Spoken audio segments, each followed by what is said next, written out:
Hi everyone. Okay, this is quite loud. So first of all, Ophir, thank you very much. 7 months ago, I think you called me and we had a conversation about if Israeli Mobile Summit should happen in Cyprus, like the Cyprus-Syrian Israeli Mobile Summit. I'm really, really grateful you kept it here. It's really, really special. I know that not everyone from abroad came, but still it's like an extremely special event, and I'm really, really grateful that we all get to be here. I think it's very important. I think our industry is huge in Israel, and as someone that's been like in this industry for more than 2 years, as I like to say, it's a real honor to just be here. So I'm gonna use the clicker. I'm gonna start introducing myself. So there is a picture of a dinosaur because I am a dinosaur. I've personally been in marketing technology and edtech for a little bit more than 20 years now. I put all the logos of the companies I have been around with. Some of you probably have never seen some of these logos, but some of you might know companies like Vibrant, which started off as Sidor Desktop Media, like 1998 or something like that. We monetized Kaza and we monetized ICQ, which, by the way, just got deprecated. I was also CEO of a company called Uplift. Uplift was a very big CPI network out of Germany. I would say when I worked at Uplift, I became very opinionated on the topic of marketing measurement and attribution. And 3.5 years ago, I started with my co-founder, who's here somewhere. Moti, where are you? Yes, hi Moti. A company called INCRMNTAL. Before going into my topic, just to explain what is INCRMNTAL. So INCRMNTAL is an incrementality measurement solution, that measures incrementality without using any user-level data and also without needing any experiments. Okay? We do work with a lot of well-known companies. Some of them are around, some of them are definitely not here. We work with mobile companies, but we also work with web companies and companies that have nothing to do with mobile or web, like Memorial Sloan Kettering Cancer Research Center, that also has the same problem. What is this problem?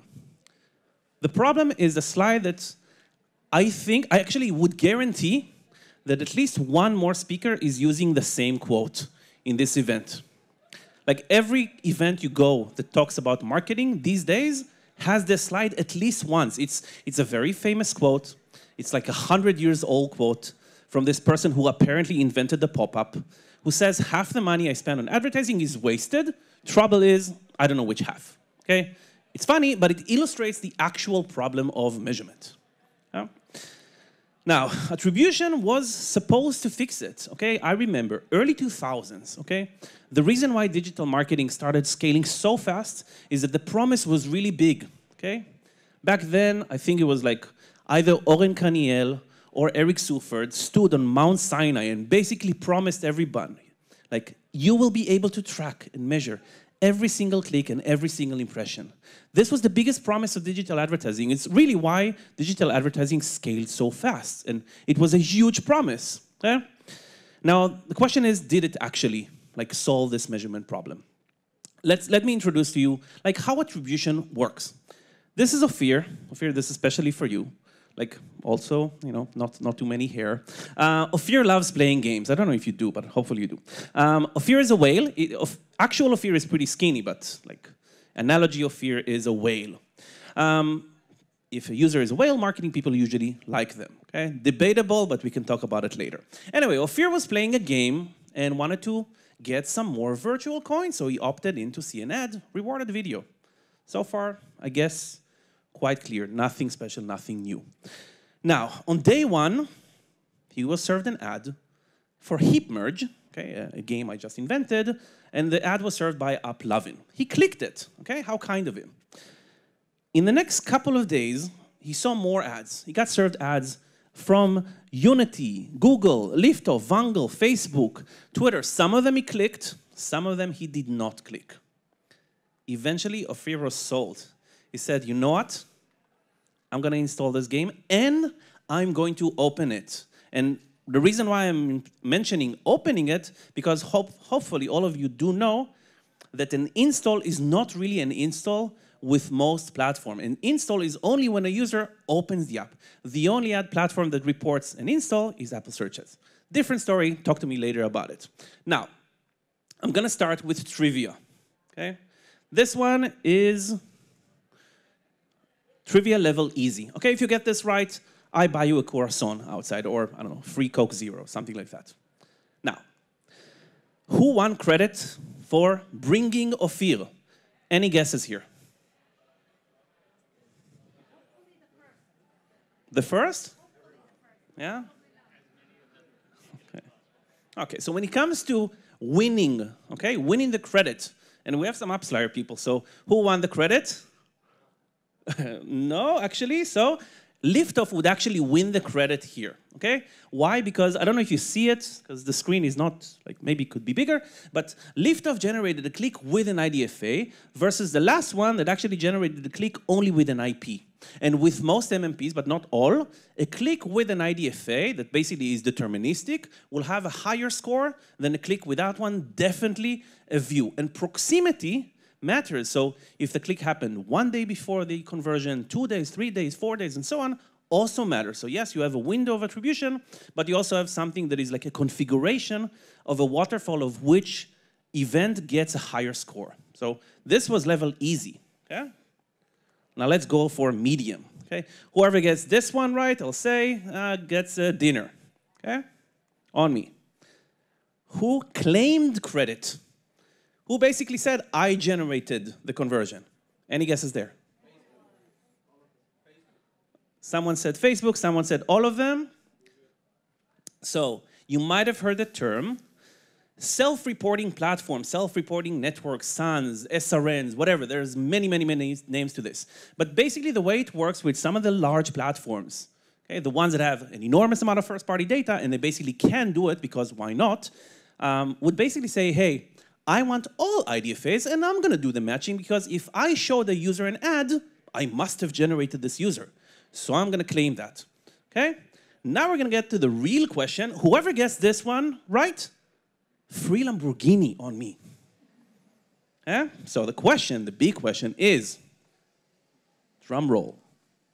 Why did Ophir actually install the app?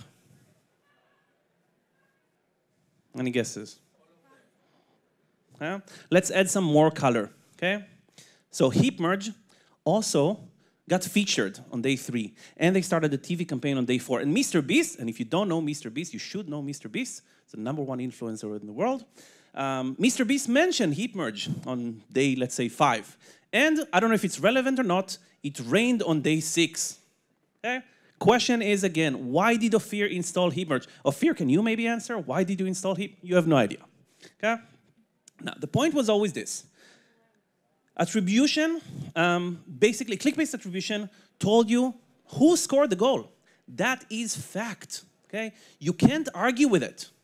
The problem was always this, that if you, as marketers, made decisions only based on who scored the goal, you'd end up firing the goalkeeper and firing the 10 other players because why do I need them? They're not scoring goals. Technically speaking, going back maybe with the previous slide, attribution is telling you fact, but it could still be wrong. Now, companies who went full on and took their entire strategy only based on who touched the user last often learned it the hard way. I don't know if you recognize this screenshot, probably you don't, but this is a screenshot from the very famous Uber lawsuit. Uber sued a lot of ad networks, some of them unfortunately in Israel, when they stopped advertising, and guess what happened? Wow. Paid went down, organic went up, total roughly remained the same. They sued a lot of ad networks and they won. Now, there is a saying that called true attribution focuses on incrementality, okay? I'm gonna explain incrementality without mentioning incremental at all. You launch a new channel. Attribution comes and tells you, hey, awesome, you gained 100,000 conversions. And comes incrementality and tells you, no, not so much. How does it look like? It looks like something like this. You start a new channel, attribution gives it credit, but it doesn't actually create value. Now, incrementality used to be about audiences and users. The way it worked, you would split an audience in half, showed some users ads, some users PSA, and then basically compare what is the difference. Okay, that was incremental value. Now, of course, in a privacy-centric world, you can't really do that. It's just impossible. Okay? Another way to test incrementality was to do experiments. How does an experiment work? So, step 1 is really easy, market. Spend money, many, many channels. You're very, very good at it. Many of you do this every single day. Now, step 2 is not as easy. It basically says, stop marketing. And look how organic went up, haha. Now, wait. And for this stage, you just need to be patient, okay? Now, after you've waited and you understood how much you actually have when it comes to organic, restart channel after channel. And then calculate the delta to understand what is the incrementality. Yeah? Remember, and luckily for you, many of your competitors are here, so just ask them, hey, Playtika, can you not make anything drastic this week because I'm running a test? And also call Danny Roop and ask, can you make sure the weather stays the same? Because I'm running an experiment. Okay? That's how you do an experiment. Now, obviously, my point is that like experiments were a pain to do and often pointless because it's very, very hard to actually control variables, especially given the ripple effect. What is the ripple effect? There is a Lauryn Hill song that's kind of resembling to this title. Everything affects everything. You start a TV campaign, search goes up, social goes up. You cannot really control the cause and effect. And what we found based on our stats is that the average company, makes 1,480 changes per month. Increasing a budget, starting a campaign, pausing a campaign. Look at your activity logs from your Google ads or your Facebook ads. You'll be surprised how much changes you actually do. Now, changes create ripples. Everything you do affects another thing. That's just nature of things. AI is pretty awesome at analyzing ripples. And causal AI, which is this like new area of measurement, basically helps you identify cause and effect relationship in data, predictions and decisions that reflect true causality. What does it actually mean? It means that why did Ophir install heap merge is the wrong question. We have no idea. Ophir doesn't know why he installed heap merge. He has no idea. He wishes to know, but there are so many things influencing him that he doesn't. The real question becomes, why was there a wave of installs versus the expected numbers? Why am I, as a company, getting more conversions? What could be the effect? Causal AI is basically all about understanding what is the best combination. If you look at so many matches, you can figure out what is the best combination. And hopefully build a lineup. I know nothing about football. I don't know if this is a good lineup. Doron, you're here, yeah? Is this a good lineup? Yes, okay, thank you. Thank you for approving. What's the key takeaway? I have a minute, right? Okay. So first, click-based attribution is fact. You cannot ignore it. It's fact. Right or wrong doesn't really matter. Someone scored the goal, okay? You want to know that. Now, you can test incrementality yourself. You don't need fancy tools like Incremental. We would love to talk with you, but you can choose a small market, stop your marketing, wait, restart channel by channel by channel. You'll be surprised. Some of you will be bummed to see this, but it's a reality, and it's a real way for you to understand, do we have a problem? How big is our problem? Should we actually consider doing something about it? And accept the new paradigm. Like, the new paradigm is here, whether you want it or not. Trying to cling to how can we still track the users will not serve you in the long run. The future is actually here. We know that it's just a matter of time until Android finally releases their privacy sandbox, but that is the future. Access to user-level data wasn't actually there even before Apple released ATT because of limit ad tracking. The point is that this is essentially the future. This is what you should start thinking about. And yeah, that was my speech. If you want to learn more, we just recently released a free handbook about budget allocation in a privacy-centric world. It talks about cases with companies that have unlimited budgets, companies that have limited budgets, and every other paradigm of measurement. And yeah, that's it. Do I have time for questions? No, not really anyway. So thank you all, and again, thank you very much, Ophir.